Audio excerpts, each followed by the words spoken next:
Pessoal, hoje é um dia muito especial pra gente. É o dia da inauguração do nosso mais novo projeto que se chama The Facecast.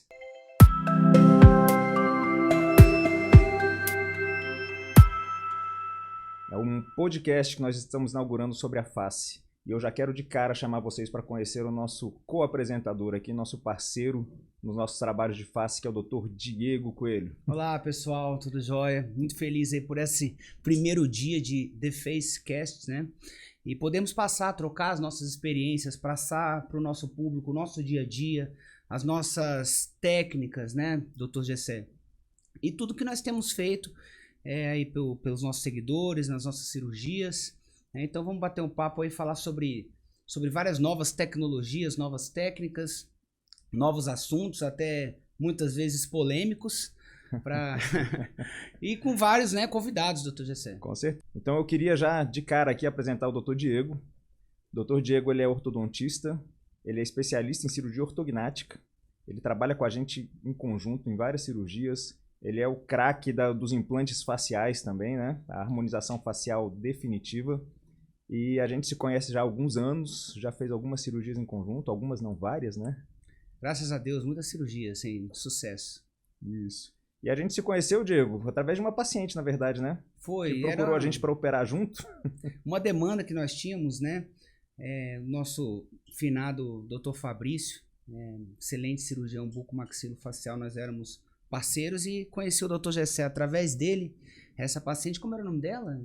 Se não me engano, era Marione. Marione. Então, a Marione queria fazer a perfiloplastia e tinha, claro, indicação de cirurgia ortognática, melhorar a respiração, melhorar o sono, mas não queria passar por 2 momentos cirúrgicos, não era isso, doutor Gessé? Exatamente. E esse aí foi o nosso grande diferencial, né? Foi. Não só na cirurgia dela, mas como em várias outras. Os pacientes do Dr. Diego fazem muita cirurgia ortognática e os meus pacientes vêm muito para cirurgia de rinoplastia. E a ortognática, ela muitas vezes demanda uma rinoplastia logo após essa cirurgia, né? Com toda certeza. E a gente conseguiu unir essas 2 cirurgias em um único momento, com resultados fantásticos, melhorando a qualidade de vida do paciente, diminuindo o estresse de 2 cirurgias, diminuindo 2 recuperações, por exemplo.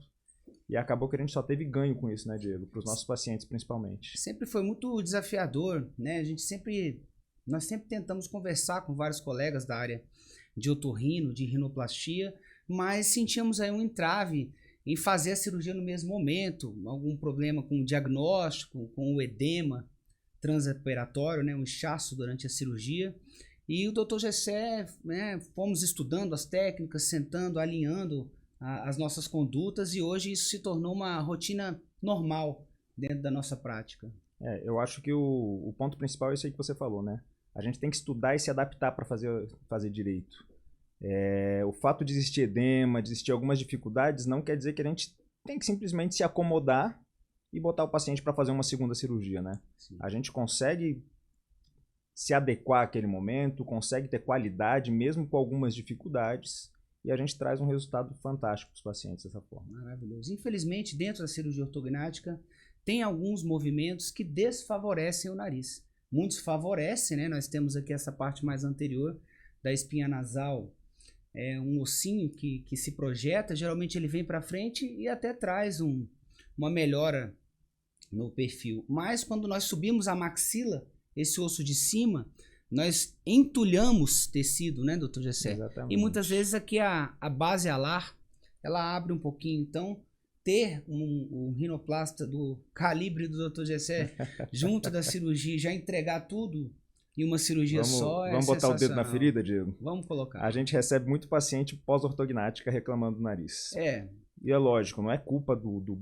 cirurgião que praticou ortognática, mas é uma consequência esperada e prevista para a cirurgia, né? É importante dizer isso, que a cirurgia ortognática, Dr. Gessé, sem te cortar, é uma cirurgia funcional que Sim. traz estética. Quem quer operar ortognática apenas para ter Não uma é plástica de face, nunca foi o oposto. Não é uma estética que melhora a função, é a função que acaba ajudando na estética. Exatamente, porque nós trazemos geralmente os maxilares, maxila e mandíbula, para frente, isso abre a via aérea do paciente, então o paciente que ronca tende a parar de roncar ou diminuir muito. O apneico, né, a famosa apneia do sono, tende a melhorar consideravelmente. E nós trabalhamos aqui na orofaringe. Por que não também trabalhar o funcional aqui na parte nasal, né, doutor? Com certeza. Septo. E se você parar para pensar, você está trabalhando com função.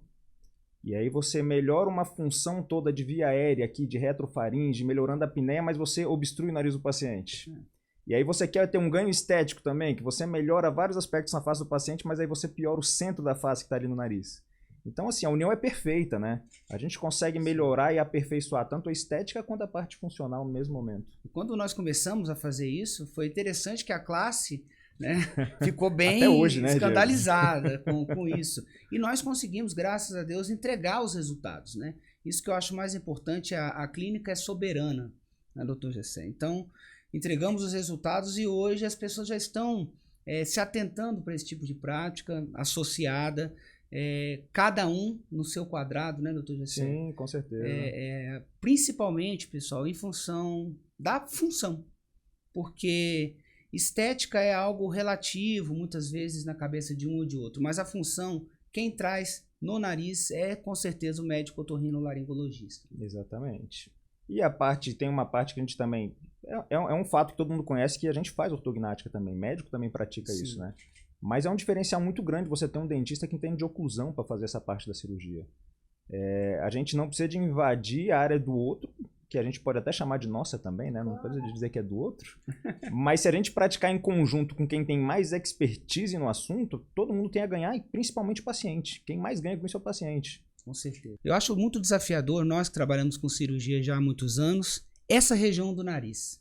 Essa região que tem tantos tecidos diferentes, tem uma vascularização tão específica, né, doutor Gessé? Eu queria que você discursasse um pouco aí sobre essa anatomia do nariz, sobre os desafios de se fazer uma boa rinoplastia dentro das novas técnicas. Certo.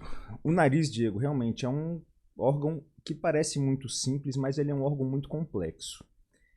Quando a gente fala em cirurgia de face, em cirurgia plástica, com certeza a rinoplastia é a cirurgia mais complexa que tem. A gente tende a querer simplificar. Se você for olhar hoje, tá todo mundo querendo fazer rinoplastia. Porque parece que é uma coisa simples, mas não é. A gente está, na verdade, voltando no tempo e fazendo coisas muito antigas que não davam certo muito tempo atrás. Por quê? Porque o nariz ele tem uma estrutura que é composta de parte óssea, ele tem um complexo cartilaginoso, que é uma estrutura complexa realmente.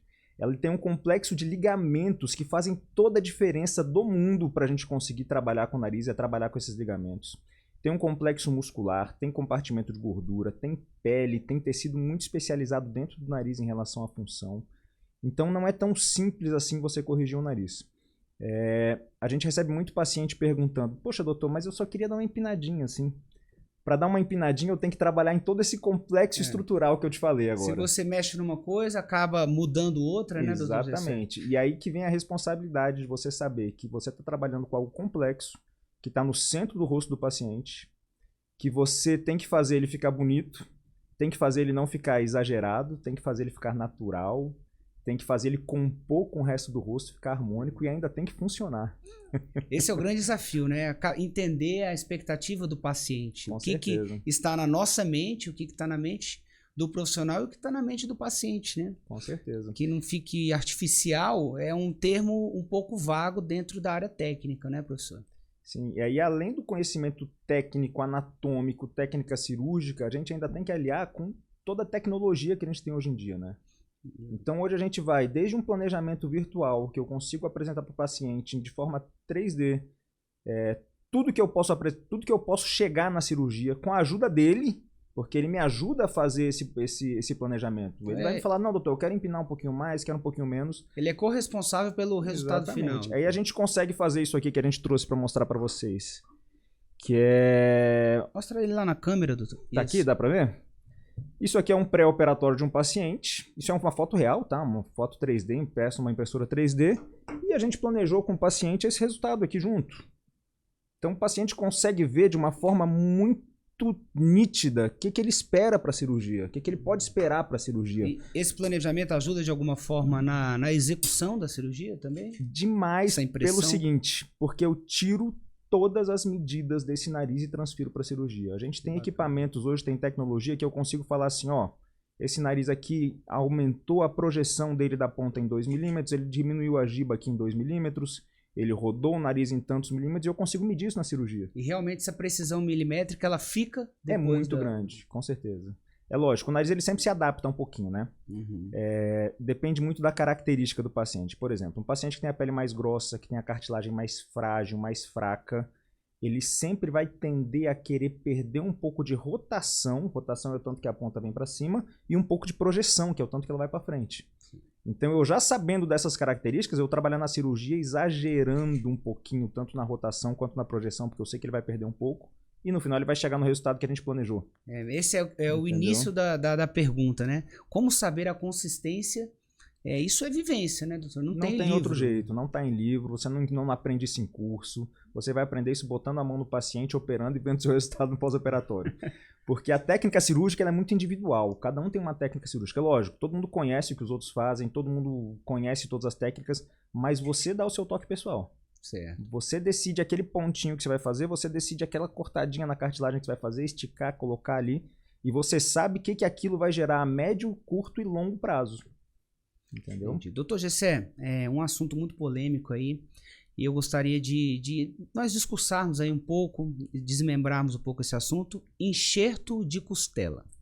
Né? Vamos lá. Quais são as vantagens, por que indicar um enxerto costal ou enxerto do próprio septo? Tem alguma diferença? Isso implica no resultado final? Demais. Então, assim, primeira coisa que eu queria falar, Diego, aproveitando que eu tô com um buco maxilo aqui, que eu sei que é um camarada fantástico, é que a gente não pode colocar enxertos no nariz que não sejam de cartilagem do próprio paciente.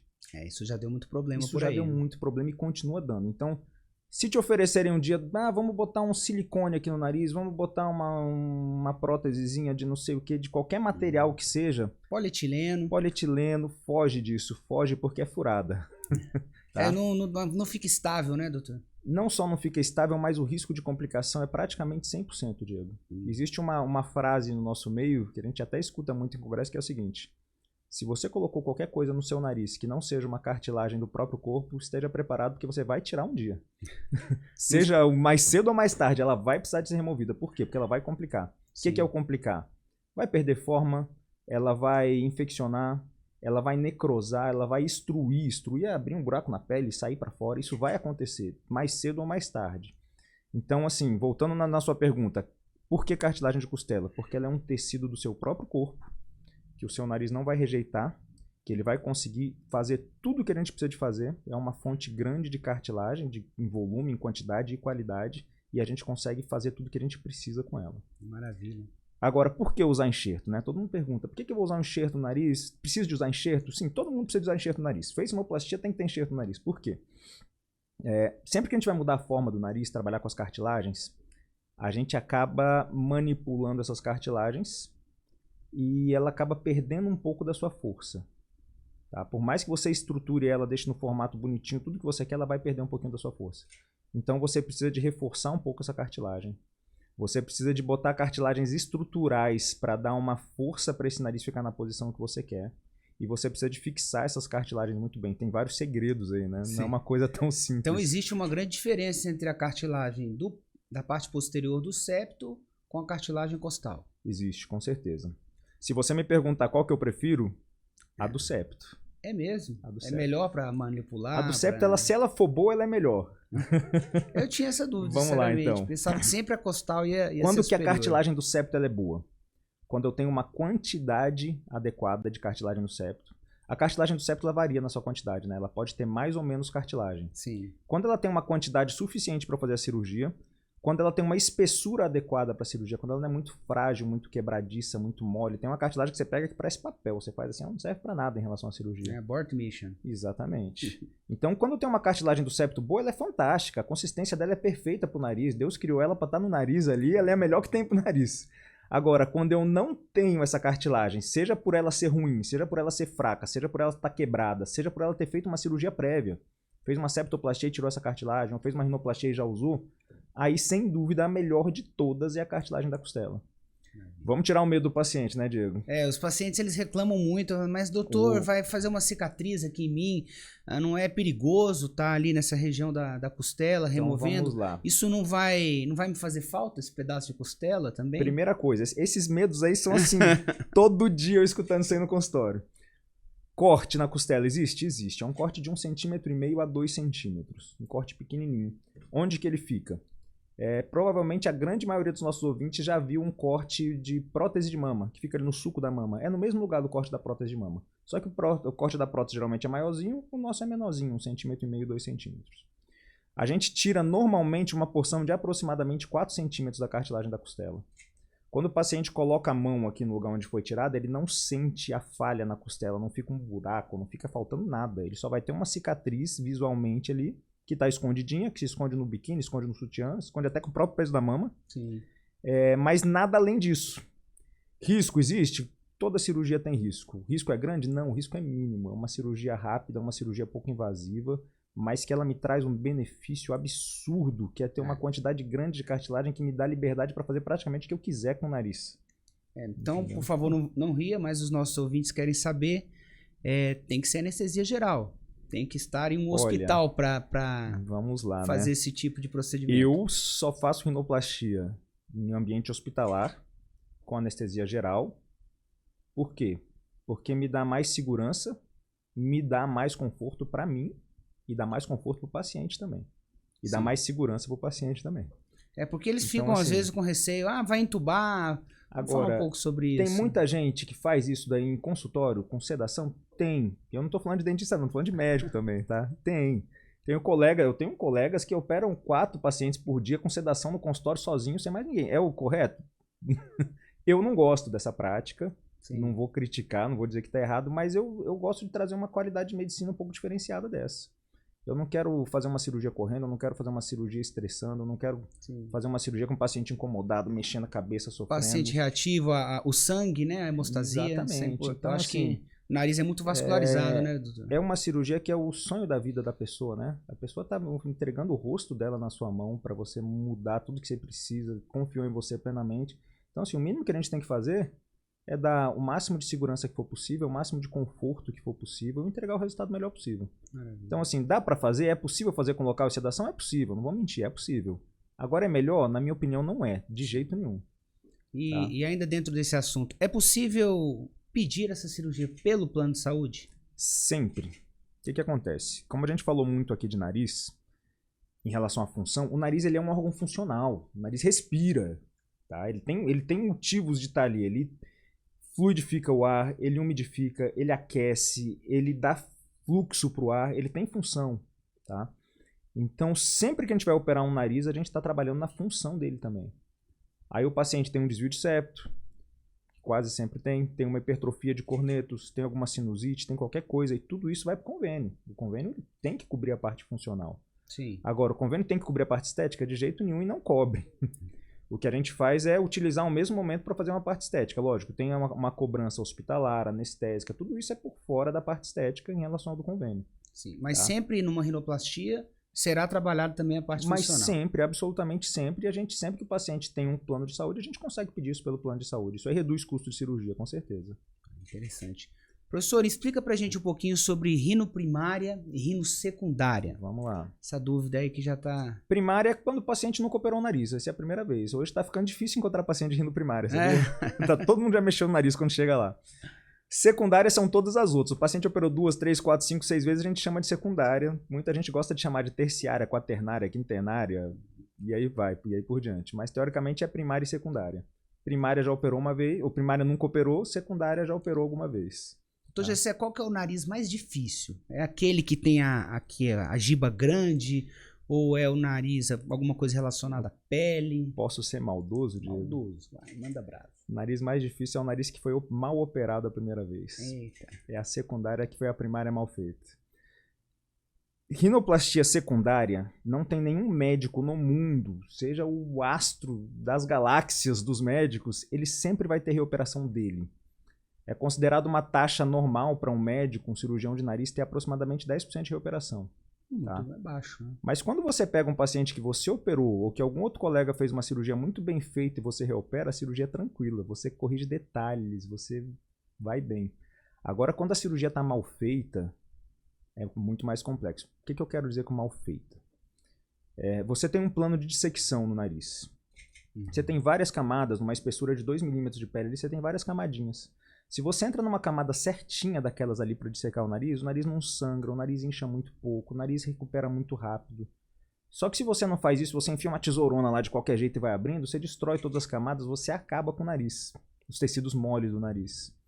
E aí quando você vai precisar de entrar de novo nesse mesmo lugar, é um sofrimento, é difícil. Fibrosa, né, doutor? Você fibrosa tudo, você tem as cartilagens todas destruídas. Você precisa de uma reconstrução muito maior. Às vezes um acesso que você demora 15, 20 minutos para fazer uma cirurgia primária, você vai demorar 1, 2 horas fazendo uma secundária por conta disso. Então a cirurgia mais difícil não é a cirurgia do nariz feio, é do nariz mexido. Porque, inclusive, o que o pessoal costuma achar que é o mais difícil? Nossa, eu não gosto de nariz de pele grossa, nariz afrodescendente, que é muito lá. Esses, para mim, são os melhores narizes. São os narizes que a gente consegue mudar mais, trazer uma autoestima maior para os pacientes.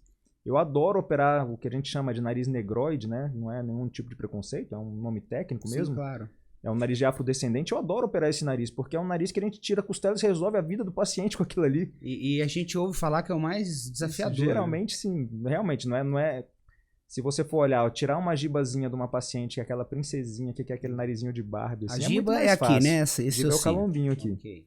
Mas eu prefiro fazer o nariz afrodescendente, por exemplo. Eu acho mais legal. Impacta mais. Eu me desafio mais e me sinto mais satisfeito com o resultado. Que maravilha, coisa boa. Diegão, mas vamos mudar um pouquinho para você? Vamos conversar um pouquinho sobre cirurgia ortognática. Joga a bola pro lado de cá. Me conta aqui uma coisa. Vocês operam bastante, faz muita cirurgia ortognática.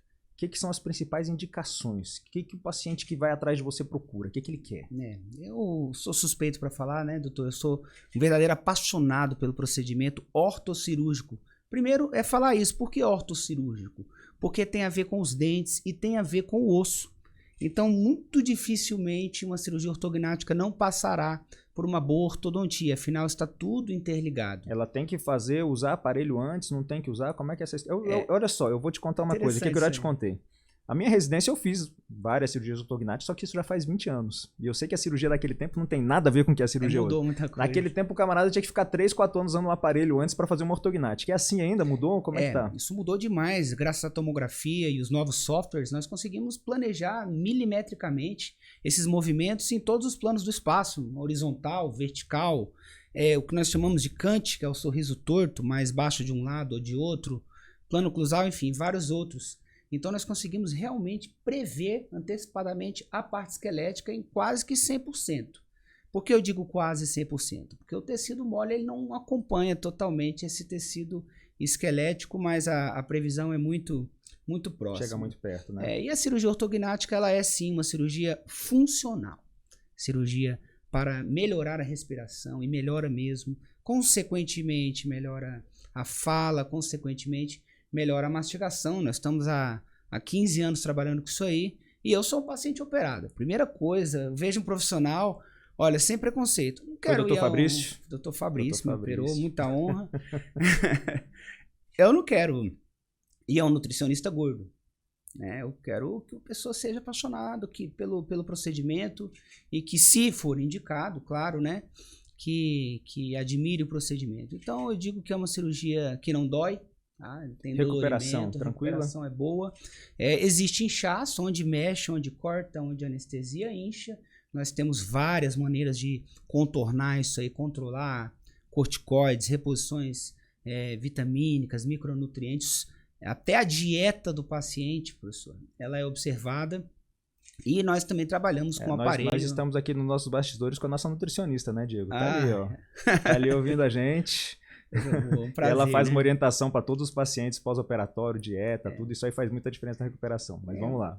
Antes do cirurgião, né, eu acho que tem toda uma equipe para realmente ter compromisso não com a cirurgia em si, mas com o resultado final. Com certeza. Não é isso, professor? Mas, Diego, me conta uma coisa. O que é a dor do paciente? Ele te procura para quê? Ele te procura falando assim, doutor, eu já quero fazer um ortognático. Ele chega lá falando que não sabe nem o que ele quer. Doutor, meu queixo tá para trás aqui, o que eu faço? Infelizmente, que é a dor dele? A maior procura ela é estética. É estética? A gente recebe, meu queixo é para trás, meu queixo é para frente. Eu sorrio, mostra muita gengiva, ou ao contrário, eu sorrio, não aparece dente. Essas cirurgias, quando eu vejo os pacientes do Dr. Diego, né? Transforma a vida do paciente, né, Diego? O paciente que não tem queixo, que tá lá para trás, ele tem, parece que influencia, um impacto é tão grande na vida da pessoa que parece que ela não consegue conversar, não consegue ter uma vida social. Na hora que faz essa cirurgia, ela vira outra pessoa, né? O índice de sucesso é muito grande mesmo. Claro que tem um período de recuperação neuromuscular, que nós falamos. Mas geralmente com 6 meses o paciente está bem satisfeito. Vamos lá, eu vou voltar na minha experiência de 20 anos atrás aqui. Quando a gente fazia ortognática, a gente passava nos dentes do paciente uma coisa que chamava arco de Erich, amarrava a boca do paciente todinho. O paciente ficava sei lá quantos meses com a boca travada. Como mudou, né? Conta aí, como é que é a recuperação disso hoje, Diego? Hoje como é que é o pós-operatório? Não fica mais travado. Graças a Deus, as nossas fixações hoje, elas são totalmente projetadas para cada região do osso, doutor. Então o paciente sai falando, conversando, até demais muitas vezes. Pode mastigar alimentos, né, mais pastosos, claro. Fantástico. Até um semifibroso, um macarrão, uma carne moída. Né? Às vezes nós colocamos alguns elásticos, não com medo de soltar a fixação do osso, mas para acostumar aquela musculatura ficar ali fechada. Esses elásticos são removíveis. Então não sai mais amarrado, não precisa se alimentar por canudinho. Né? E eu acho que antigamente, não sei, dentro da otorrino, a intenção era avançar os maxilares, mas com pouco planejamento estético, era só abrir, né? Não mesmo existia planejamento virtual, virtual, não existia medida, a pessoa ia lá, botava no que achava que era ali e acabou, né? O nosso planejamento virtual hoje ele é sensacional. Hoje é tudo muito preciso, né, Diego? Você tem guias, né? Você mediu, eu quero rodar, avançar tantos milímetros, você vem com todas as guias medidas, você só encaixa ali e vai estar naquela medida, né? Com toda certeza. Nossa equipe, né? Eu não opero sozinho, eu opero junto com o Dr. Leandro Dias, Leandro Rocha e Daniele Lacerda, e nossa equipe chega na hora da cirurgia, já está tudo planejado, já está tudo na guia, isso é apresentado previamente para o paciente. Ele consegue ter uma noção de qual vai ser o resultado dele, noção, né? E a gente entrega a parte da cirurgia, a nossa parte do lazer, onde a gente entrega tudo que foi minuciosamente planejado. E Diego, eu tô vendo uma coisa aqui na mesa que a gente colocou aqui, que são várias próteses, né? Mostra aí pro pessoal. Isso aqui Como é que funciona em relação à cirurgia ortognática? Teoricamente, a cirurgia ortognática já não faria isso tudo sem precisar de prótese? Ou você coloca a prótese junto com a ortognática? Ou você faz só a prótese sem ortognática? Sabe o seu enxerto o seu enxerto costal? Esse aqui é o nosso enxerto costal. A ortognática, ela melhora muitos pontos estéticos, mas existem algumas limitações. Então, por exemplo, às vezes o avanço de uma mandíbula precisa ser maior do que a quantidade de osso que o paciente tem. Uma das regras da ortognática é que nós tenhamos contato ósseo para que esse osso possa integrar depois. E muitas vezes por um refinamento estético... integrar é calcificar mesmo, grudar de novo ali onde ele era, né? E muitas vezes por um refinamento estético o paciente quer um pouco mais, seja durante a cirurgia, porque nós podemos prever isso, ou seja num segundo momento cirúrgico, né? Então, baseado já na tecnologia de planejamento virtual, nós vemos desenvolvendo aí os implantes faciais. Isso aqui realmente é nossos queridinhos. E qual que é a vantagem de fazer isso aí em relação ao fazer, por exemplo, com ácido hialurônico, com bioestimulador? Essa é a pergunta que não quer calar, né? Olha, pessoal, sempre a porta estreita, ela não vai entregar o paraíso. Ou desculpa, ao contrário, vamos voltar. Né? Pessoal, sempre a porta larga não vai entregar o paraíso. Geralmente está na porta estreita. Então, você quer mudar a sua face, o famoso full face com um procedimento simples de ácido hialurônico, dependendo da quantidade, nós sabemos, isso não vai acontecer. Né, doutor Gessé? Acho que a harmonização ela veio para ficar. Eu vou fazer uma pausinha assim. Eu acho que a gente tem que fazer um podcast para falar sobre harmonização mais para frente. Que falar. Que é um assunto muito longo e tem muita coisa para falar sobre isso, né? Tem que falar porque, infelizmente, devido à internet, os meios de comunicação, isso tem ficado um pouco vago, o que realmente o procedimento pode entregar e até aonde ele pode entregar. Exatamente. Né? Então, os implantes faciais, eles são justaósseos. Isso é muito importante. Por ser justaósseo, ele não vai ficar inflamando e desinflamando. Ele é definitivo. Então, imagine um mento, sei lá, para crescer um mento ali, 6 seringas de ácido hialurônico, às vezes 8. Então... vai ser até mais caro do que o implante. Já, né? Você depende da finesse do operador, né? Mais para lá, mais para cá, para que não fique assimétrico, né, doutor? O ácido hialurônico ele tem a vantagem de ser absorvível, mas ao mesmo tempo ele tem a desvantagem de ser absorvível. Tem que fazer de novo, 1 ano e meio. Isso aqui não precisa, tá? Esse material é o cimento cirúrgico ortopédico, já usado na ortopedia há mais de 20 anos, sem problemas de rejeição. E por ser justa-ósseo, ele não vai inflamar e desinflamar. E claro, com certeza os nossos pacientes não vão querer tirar, mas é reversível. Então, não gostou, por algum motivo quer tirar, abre lá e reverte. E eu ouvi dizer que você tem uma prótese dessa aí, é verdade? Tenho. Quando começou, Fabrício que me convenceu. Quando começou essa história, nós tínhamos ela em polietileno poroso, tamanho PMG, nós chamamos de prateleira, né? E eu tenho aqui, ó, tem até um degrau, hoje isso não acontece mais, a gente termina em 0. A precisão é muito maior hoje, né? Mas tem um degrauzinho e eu gosto muito. Se eu pudesse, eu teria colocado um pouco mais, quem sabe? Vocês me ajudam a trocar ela por uma atual, já, né? Uma customizada. E Diego, eu tenho uma pergunta que eu recebo toda hora, que eu acho que é o que mais pesa pro paciente aqui. O paciente decidiu e ele quer fazer as duas cirurgias juntos. Ele quer fazer uma rinoplastia, quer fazer ortognática, quer fazer a rinoplastia junto. Perfeitamente. Doutor, minha recuperação vai ser muito pior por fazer as duas juntas? Olha, eu vou sofrer muito mais? A nossa experiência é que não é praticamente a mesma recuperação, né, doutor Gessé? Nós dois acompanhamos juntos esse paciente. Então, tem o inchaço e tem essa parte, depois você explica, por favor, a parte do splint nasal, né? Nessa recuperação, sempre com muito cuidado, aplicando laser, aplicando gelo, cuidando dessa dieta. Então, o seu pós-operatório, com ou sem rinoplastia, é o mesmo praticamente. Eu puxo a sardinha pro meu lado um pouquinho nessa hora, né? Eu falo pro paciente o seguinte, ó, se você fizer a rinoplastia, você vai sentir um pós-operatório de rino. Se você fizer uma ortognática, você vai sentir o pós da ortognática. Se você fizer as duas juntas, você vai sentir só o da ortognática. O nariz você não vai sentir nada. Maravilhoso. Porque o nariz tá tão pequeno no meio da ortognática ali que você não vai nem perceber que fez. E uma cirurgia só, né? É uma cirurgia só. Uma anestesia geral só, um pós-operatório, medicamentos, uma vez só. E assim, o paciente, com as técnicas que a gente faz hoje, o paciente é para sair da cirurgia respirando bem. Ele pode entupir o nariz na primeira semana? Pode acontecer. Às vezes junta alguma sujeira, entra um coágulo de sangue ali, mas se ele lavar o nariz muito bem, ele consegue respirar bem a semana inteira, ele consegue já se alimentar bem. Então não é muito motivo de receio fazer as duas juntas. Sim, tá? Um dia de internação. Um dia de internação, opera num dia de manhã, no outro dia de manhã já está em casa. Tá? O que a gente usa no nariz como curativo? São duas coisas. A gente tem uma tala do lado de fora. Essa tala ela pode ser de vários materiais. Hoje a gente usa uma de metal. Com nomezinho, chique. A gente brinca que a gente obriga o paciente a fazer propaganda pra gente uma semana depois da cirurgia, porque tem nosso nome na tala. Muito legal. E a gente usa dentro do nariz uma cânula de silicone que se chama splint. O que é essa cânula? Antes de falar o que é, eu já usei. Eu fiz uma cirurgia de septo. Eu não fiz rinoplastia, mas de septo eu fiz. O incômodo dela é muito pequeno. Todo mundo tem medo, não incomoda. Você sente se você colocar o dedo aqui, mas você não sente mais nada. Não dói, não fica causando nenhum grande desconforto na primeira semana da cirurgia.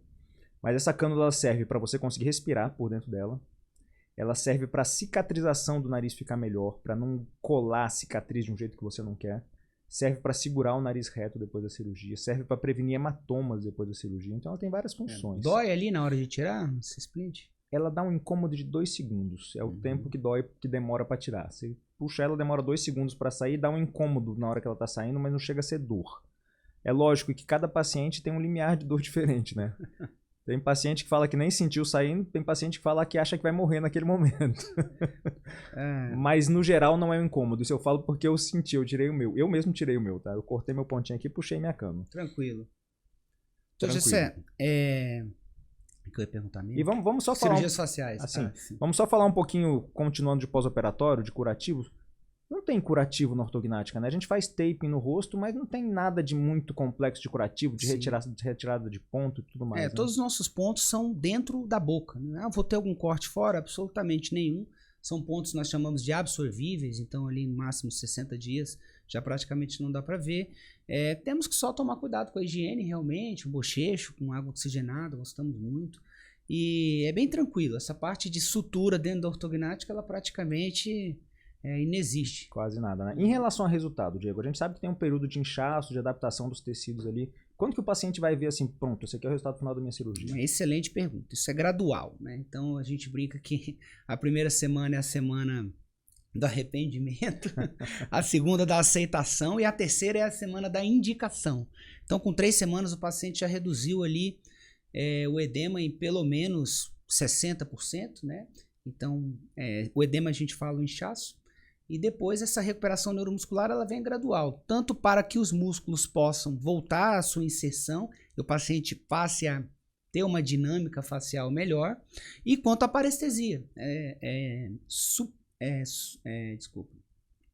É esperado, dentro da ortognática, que tenha uma parestesia, tá? Que deve sumir de 1 a 2 meses. Parestesia, para explicar para quem não sabe o que é aquela dormênciazinha, né? Você não sente muito bem a pele dormência aqui na face. Então, é esperado que ela suma de 1 a 2 meses, 2 a 3 meses, 3 meses a 1 ano e meio. Velocidade dessa melhora vai depender, claro, da idade do paciente, como é que tá as vitaminas, os minerais, vitamina B, D, isso tem que ser observado. Varia de paciente para paciente. Ajuda a melhorar mais rápido. E o trabalho primoroso de fisioterapia e fono, né? Doutora Jussara sempre indica aí, maravilhosa. E a gente sempre faz, né? A gente tem fisioterapia de rotina em todas as cirurgias nossas, né? Sim, com certeza. Laser, TENS também. Tudo. Tudo é importante. Essas terapias aí ditas integrativas, que também acho que dá um podcast inteiro sobre isso aí. Se a gente começar a falar de ozônio, a gente fica o dia inteiro falando aqui, né, Diego? Aí você vai ficar vai ficar me remendando aqui bastante. Eu gosto muito do ozônio, sou apaixonado pela ozonoterapia dentro do seu lugar. Né? Sim, dentro sim. da realmente integrativo, realmente complementar. Vamos convidar, né, alguém dessa área uma hora para poder falar um pouco sobre isso aí. A gente já adiantando aqui para vocês, fazendo um spoiler, né? A gente vai ter vários podcasts na sequência aqui. Eu e o Dr. Diego, nós vamos ser co-hostings e vamos ter vários convidados fantásticos aqui com temas interessantíssimos, não só de medicina, mas de várias áreas, tá? Mas, Diego, vamos voltar aqui um pouquinho na nossa... Vamos lá, vamos falar. Na nossa tecnologia que a gente começou a falar. Tem uma tecnologia muito importante, a gente não comentou dela ainda, que eu sei que você usa e eu uso também, que é o piezo. Piezo ultrassônico. Piezo ultrassônico. Maravilhoso. O paciente pergunta muito, pô, doutor, você faz a cirurgia ultrassônica, a rinoplastia ultrassônica, né? Parece que é um negócio de outro mundo. Vamos explicar para o paciente mais ou menos o que é o ultrassom, por que ele é fantástico, porque ele é um diferencial muito grande para a gente. Eu acho que inicialmente é a segurança que ele traz, né? Porque ele é projetado, ele é feito para cortar apenas osso e um pouco de cartilagem, de certo modo, né? Então ele não vai romper uma artéria, ele não vai romper um nervo, ele não vai machucar mucosa, tecido mole, a irrigação abundante também para impedir a necrose né, desses tecidos. Eu gosto muito de contar para meus pacientes. O paciente tem muito medo da parte óssea, né? Quando fala assim, ó, vai ter que manipular o osso, vai ter que fraturar um osso, vai ter que mexer no osso, o paciente chega a ficar branco, né? Eu gosto de falar muito para o paciente o seguinte, o tecido ósseo, ele não é um tecido inerte, não é um tecido morto no corpo, mas ele é um tecido que tem uma vascularização pequena e uma inervação pequena. Sim. Se você fraturar um osso e for só o osso, não acontecer mais nada com os tecidos que estão em volta do osso, é possível que você não sinta nem dor. Tá? Só que na hora que você quebra um osso, você sai rasgando tudo que está em volta do osso. Tem o periósteo, que é um tecido que está em volta, tem tecido muscular, tem gordura, tem várias camadas de tecido que estão em volta que elas se rasgam junto. Por exemplo, o camarada fraturou uma coxa, um fêmur. Você rasgou vários tecidos ali, às vezes o osso sai até para fora da pele, né?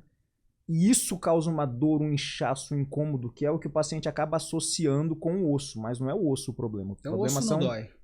O problema são os tecidos moles, né? E esse aparelho ele é fantástico justamente por isso, porque se eu botar ele aqui na minha mão, botar ele em mim, ele não vai fazer nada, no máximo ele vai esquentar aqui, pode me queimar, mas ele tem uma irrigação para não deixar queimar. Mas ele não corta a minha mão, ele não faz nada aqui. Se eu encostar no osso, ele faz o que eu quiser no osso. Eu corto, eu lixo, eu desgasto, eu desbasto o osso, eu faço o que eu quiser. E ele é muito importante na remoção do enxerto costal, né, doutor? Sim, com certeza. A costela é um tecido que a gente, na maioria dos casos, não usa. Mas ele é um tecido, a cartilagem da costela, que ele, em algumas pessoas ele se ossifica. Ele vira osso em algumas partes. Aí você não consegue cortar com uma lâmina de bisturi, por exemplo. Porque a lâmina de bisturi não vai conseguir cortar o osso. Aí você vai lá e tira com piezo. E aí ele te dá uma segurança muito grande. Por quê? Ali no final tem a nossa amiga... Porque se você quer quebrar um osso ali e você vai fazer muita força, o pulmão tá logo ali atrás. Com o piezo, você pode cortar tranquilamente, que se ele passar da costela ali, ele não vai cortar mais nada de tecido mole atrás. Então ele te dá uma segurança muito grande quando você precisa. Não é sempre, mas tem alguns pacientes. Por exemplo, paciente idoso, paciente que pratica muita atividade física, tende a calcificar um pouquinho mais a costela. Tem uma coisa que eu vejo como achado que acontece muito, que eu não consigo te provar cientificamente o motivo, mas paciente que já fez uma mamoplastia, por exemplo, costuma ficar mais calcificado. Interessante isso aí. Então ele ajuda a gente muito nisso daí. Mas a principal vantagem que eu vejo do piezo é na precisão.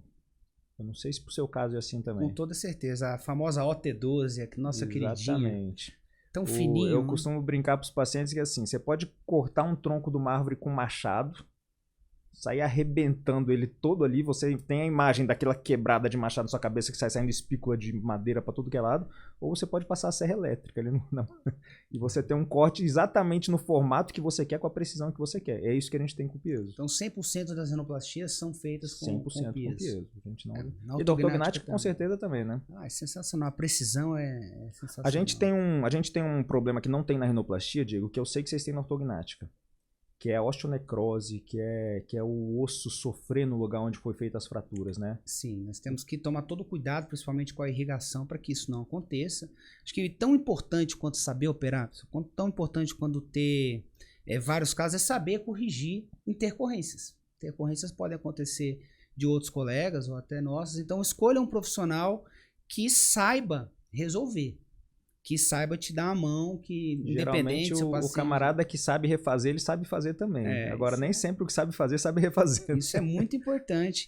E mas aí o piezo previne esse tipo de complicação também, Diego? Ele diminui esse tipo de complicação? Com toda certeza. A serra, antigamente, era uma serra Era uma serra, né? Acho Exatamente. que na sua época era assim. Era. E a gente tinha que ficar com uma seringa jogando soro ali pro negócio não esquentar, pra tentar sofrer e aí o auxiliar olhava pro outro lado... E aí jogava soro na gente. E vinha o cheiro de osso. Exatamente. Hoje isso não acontece mais. A irrigação do piezo já é direto na ponta, né? E fantástico. Fica direto com o operador. Então, praticamente não tem mais serra, praticamente não tem mais cinzel. É muito pouco que se usa disso. As nossas incisões, elas seguem a filosofia minimamente invasiva. Então, que antes nós tínhamos incisão assim para maxila, né? Praticamente daqui até aqui. Hoje nós abrimos de canino a canino, um pouco mais. Então o paciente descola menos músculo, consequentemente tem... Menos trauma, menos agressão, menos parestesia. Muito menos, tudo isso. E também a queloide, que às vezes fica um pouquinho por dentro da boca, a cicatriz um pouquinho ruim, também né? melhora bastante. Isso aí também então, é uma coisa muito tranquila de se corrigir. Né? Antigamente era grandes incisões, grandes cirurgiões. Um dos primeiros cirurgiões que eu vi tirando cartilagem da costela, foi o Dr. Rod Horrish. Ele é de Dallas, nos Estados Unidos. E eu vi os primeiros vídeos dele tirando costela pra fazer nariz. E a cicatriz tinha um palmo. O tórax inteiro aberto, eu olhava assim, meu pai, né? Cinzel, aí fica fácil de tirar com uma incisão desse tamanho, né? Mas as coisas foram evoluindo, tiveram vários outros precursores aí da cirurgia de costela, que chegou a ser uma cirurgia de 1,1 centímetro. Quem faz menos hoje faz 1,1. Eu não vejo tanta vantagem de fazer 1,1 para 1,5, e 1,5 me dá mais segurança um pouquinho, eu faço com 1,5. Eu lembro muito de uma frase sua que o bom otorrino, ele é tatu, né? Exatamente. A gente foi treinado para operar em buraco, né? E hoje a cirurgia ortognática, ela está seguindo também para tunelização. Então tem que ter realmente um conhecimento sobre a anatomia. Muitas vezes nós trabalhamos em lugares sem ver. Se você for olhar, Diego, a medicina como um todo, a evolução dela é essa. Antes você ia operar uma vesícula, você abria um corte de 2 palmos no centro do abdômen do paciente para você tirar uma vesícula, por exemplo. Sim. Hoje você faz por vídeo, você tem mínimas incisões de 1 centímetro. Você vai operar um joelho, você tinha que fazer 1 palmo de corte. Hoje você faz várias coisas por vídeo. Sim. Na parte da otorrino, o que faz por vídeo, o que tem que ser feito aberto? A evolução da otorrino era assim, primeiro era um corte aberto, que você praticamente levantava o rosto da paciente inteiro para chegar no nariz. Depois começou a se operar por microscópio, quando veio o advento do vídeo, mudou toda a vida do otorrino, né? Porque você não precisa de fazer mais incisão para muitas cirurgias, né? Você faz pelo orifício do nariz e acabou, virou um videogame. Então, cirurgia de sinusite, tumores nasais, tumores de base de crânio, fístula, tudo isso, às vezes são cirurgias enormes, cirurgias que seriam assim, você teria que fazer um corte no rosto do paciente fora para abrir, e você faz pelo orifício da narina. Consegue, inclusive, suturar lá pelo vídeo, tudo. Absolutamente tudo. Você consegue fazer tudo. Então, se o paciente quiser fazer ortognática, fazer apenas uma parte funcional, de repente, é possível. Só por vídeo? É possível. Existe um receio muito grande, né, Diego, hoje em dia. Eu não consigo muito bem identificar a origem desse receio, de não querer operar junto. Uhum. E eu falo que não é só da parte dos médicos, é da parte dos dentistas também. Porque eu já tive outros colegas que o paciente veio me procurar para operar junto e o colega odontologista virou assim, não me sinto confortável em fazer junto, não. E não quis fazer. Talvez é o domínio Mas, da técnica, o domínio provavelmente, do é o planejamento. desconhecido ali, o novo chegando, né? Que hoje já nem é tão novo assim, já tem o quê? Uns 5, 6 anos que a gente faz isso. Inclusive, eu fiquei sabendo de colegas que eram contra, hoje estão fazendo. E eu Pois fico é. muito feliz, eu não quero ter razão nem nada Tem várias disso. equipes pelo Brasil afora aí que fazem, né? Então é uma coisa que não tem muito motivo para ter receio. Se você souber o que vai acontecer, tipo, eu já sei que o rosto vai inchar, eu sei que eu preciso de ajustar o meu planejamento pro nariz porque o rosto vai estar inchado, eu sei que eu tenho que ter algumas atitudes diferentes do que eu tenho no nariz que não está sendo operado o rosto junto, e você sabendo disso, você consegue chegar num resultado bom do mesmo jeito e trazendo benefício para o paciente. Né? Os pacientes me perguntam sobre a questão da intubação. Na cirurgia ortognática, ela é feita pelo nariz. E aí, como é que vai fazer para mexer no nariz? Essa daí a gente às vezes né? passa aperto até com o anestesista, né, Diego? Eles não gostam. Porque muito. a gente às vezes tem que ensinar para eles. É importante ter o otorrino na sala, né? Porque aí todo mundo cala e o otorrino... Eu vou te contar, vou te lembrar que você sabe, né? Como é que era quando, nos meus 20 anos atrás, né? Para fazer uma cirurgia ortognática, a gente fazia um corte aqui embaixo, passava o tubo pelo queixo aqui, entubava o paciente, aí podia mexer no nariz, podia mexer onde quisesse, não tinha problema. Submentual. Essa aí. Hoje em dia a gente entuba pelo nariz para fazer ortognática. Mas eu preciso que esse tubo não esteja no nariz para fazer a rinoplastia, né? Só para o nosso paciente lá entender. Eu preciso que esse tubo saia pela boca. E aí a gente tem várias estratégias. A principal delas, e a que mais funciona, e a que é mais simples, é simplesmente o tubo. Ele é um tubo muito maleável, muito fino, uma borracha muito molinha. E a gente consegue simplesmente puxar ele na boca e tirar do nariz. E sai pela boca. É uma manobra que demora 1 minuto. Ou seja, não tem que estubar o paciente. Não tem que estubar o paciente, o risco não aumenta, o anestesista não fica chateado com raiva da gente ter que estubar e entubar de novo, né? Sim. Bom, a gente falou disso entubar no comecinho, acabou que não deu prosseguimento, né, Diego? Com certeza. Qual que é o principal medo do seu paciente que vai ser entubado? É a anestesia geral. Olha, não sei nem se pode falar isso aqui, mas o tal do Covid, aí fulano foi entubado e aconteceram, né, infelizmente, muitos dissabores. O que não tem nada a ver com a intubação e a anestesia geral da cirurgia. Até antes do Covid, eu não tinha esse medo de ser entubado, de paciente ser entubado, esse receio.